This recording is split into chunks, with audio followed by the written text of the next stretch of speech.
I hope you guys are doing great. Back again with another video. Hoping that it will help you figure out yourself, your life, and your choices. So, we're talking about why relationships aren't working. And to be honest, I feel like these last couple of months, the work that I've been doing all these years, especially last year, is now making a lot of sense. And this is what I've realized. When you want to become a driver, when you want to drive. So here in the UK, you do an online test where you read, you study, you do the test online, and then you go out in the world and you do the real thing. And you do it until you pass.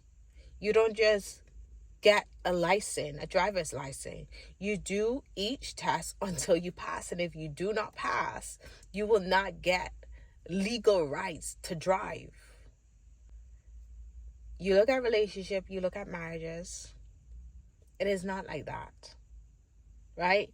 You literally get into a relationship, you get into a marriage without, well, I certainly did. That most of my life where I've got into relationship, I got into marriage. And these became the tests while trying to do the real thing. It was the test while doing the real thing. None of us have studied ourselves. We don't know what our triggers are. We don't know what our traumas are. We don't know how our traumas, how they are affecting us on a daily basis, whether that is with our children, with our partners, with our colleagues, with our family. We do not know how or why we are operating the way that we are operating. We do not know that we have built in traumas, pain, hurt, anger, frustration that we feel that our partner is causing to come out of us. But really and truly, sometimes what they're doing, they're highlighting to us the pains that we have not yet dealt with, the problems, the hurts that we've not yet dealt with. And then we look at them and we blame them. We blame them, not knowing that it's not a them thing, it's really a us thing. We're both in this relationship. We're both triggering each other. We're both bringing out traumas and dramas and pains and frustrations out of each other. And we're looking at each other, we're blaming each other, and we've not stopped and thought, how am I contributing to the mess that it seems that I'm in? How am I contributing? We are contributing to our mess by never truly knowing who we are. Who are you? What do you like? I'm not talking about what kind of food you like. What kind of behaviors? What kind of tendencies? What kind of triggers do you like? Or that you are expressing and that you are receiving? Why is it? Why is it that you like to complain about your life to your friends? Why is it that you never have good stories and good times to share? Why are you always in victim mood? What is it that you get from that? Why is it that you're the one who's always in pain, always in trauma, always getting hurt? Why is it you're the one who's always finding yourself in situations that people are looking at like, why are you still doing this? Because you have not yet sat down with yourself and really questioned yourself and really went within. You have not yet gone and sit with a therapist. Yeah, you keep telling your friends and your friends keep encouraging you to do the same BS. But have you gone and sit with someone who's going to truly check your behaviors? And you can never bring yourself to sit with a therapist until you are ready to do the actual work. And it does not end there. It starts with you really going within. Why don't I feel safe? Why do I keep choosing the same people? Why do I keep having the same arguments? Why am I keep having the same frustrations? Until you start digging at yourself, really uncovering the truth within you. The truth, not the lie that you've told yourself, not the delusion that you've told yourself, not the matrix that you've created for yourself. But you've actually sat down with yourself. You've told yourself the truth. You realize you need the help. And you go and you get the help. Like, for example, us females, right? We like to say that we're emotional, and there's nothing wrong with being emotional. And I'm not having a go. I'm taking responsibility. We need to learn to regulate ourselves. We were not regulated as children. We were not taught how to regulate ourselves. Most of us, we were in pain, we were hurt, we were crying, and no one soothed us. No one tended to us. Some of us was cussed out for having the emotion of crying. We were cussed out. And so when you're ready, you see us, we crying, we're frustrated, we're cussing people out. We have no sense of self when we get frustrated, angered, or triggered. And so if you really watch yourself, you see that you go right back to that little child.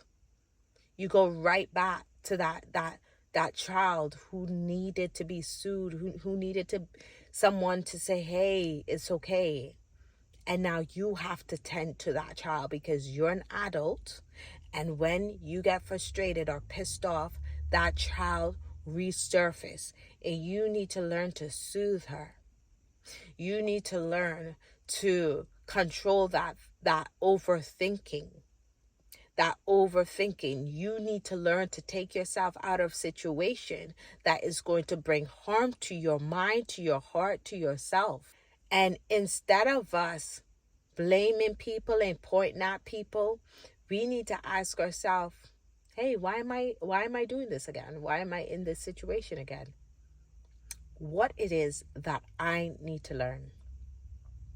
Because really, if you really sit with yourself, you can see where you've contributed to your life. It is your life. It is your life. You can see where you've had very unhealthy attachments from childhood, and this comes into your friendship, this comes into your relationships. And you can see where you never seek the help to get out.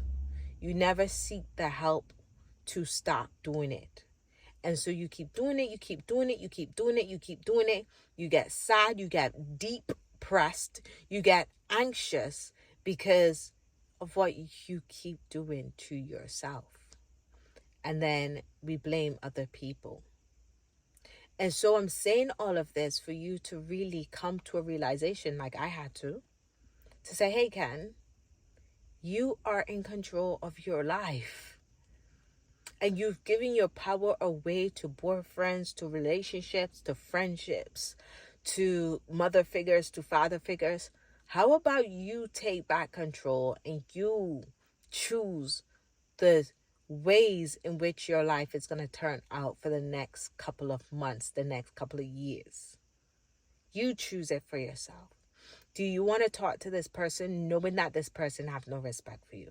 Do you want to stay in this relationship knowing that this relationship is not honorable to you? Do you want to keep responding out of a hurt child position? Or do you want to go and get the help that you need so that you can respond better, that you can operate from a safer and healthier place? Do you want to be that person that people cannot be safe with? You cannot be safe with. Your children cannot be safe with. Or do you want to now stop pointing the finger, oh, mama wasn't there, daddy wasn't there, mommy did this, my brother did this? Or are you going to say, hey, I'm an adult now. That was my past. That happened when they were in my life. I'm an adult now. I am going to choose my next stage, my next version, my next era of my life. I'm going to choose what it's going to look like. And I'm choosing for me to be healthier. I'm choosing for me to be happier. I'm choosing for me to make better choices, not just for myself, but for my children, to see what it is to model a healthy person, a healthy relationship, a healthy lifestyle. If I am supposed to ask you, who are you? What are you going to say to me? If I'm supposed to ask you, what triggers you? And why do they trigger you? And how do they trigger you? And where does this stem from? What are you going to say? What's your answers? If I ask you, what are you doing to release that out of you so that you no longer operate from a place of fear or of anger or frustration because this particular thing keeps triggering you, keeps affecting you? And until you start intentionally doing the work, like in being very intentional about your day, being very intentional about doing something different, whether it's a morning routine, night routine, whether it is being aware of how you communicate with your children, with your spouse, with your friends, whether it's being aware of your thinking and the thoughts that you're choosing. Whatever it is that every day you are making the intentional steps to be a better version of yourself. Like, you cannot go into the next month, the next week, the next 2 weeks, and nothing about you is attempting to evolve. And this is how you see people that you grew up with, and you meet them 10, 15, 20 years down the line, and everything about them is the same as though you guys are still 16, you guys are still 14. You can tell this person haven't been reading. You can tell this person haven't been listening to anything that's elevating their vocabulary, elevating their language, elevating their thinking, their sense of self, their being. You can tell. You can tell. And if you are one, it's no judgment, but it is questioning. Do you not want better? Do you not want better? Do you not want better for yourself, for your children? And this is why people give up hope. But it starts with you. Hope starts with you. You have to give yourself hope. You have to give yourself a reason. Give yourself a reason to change.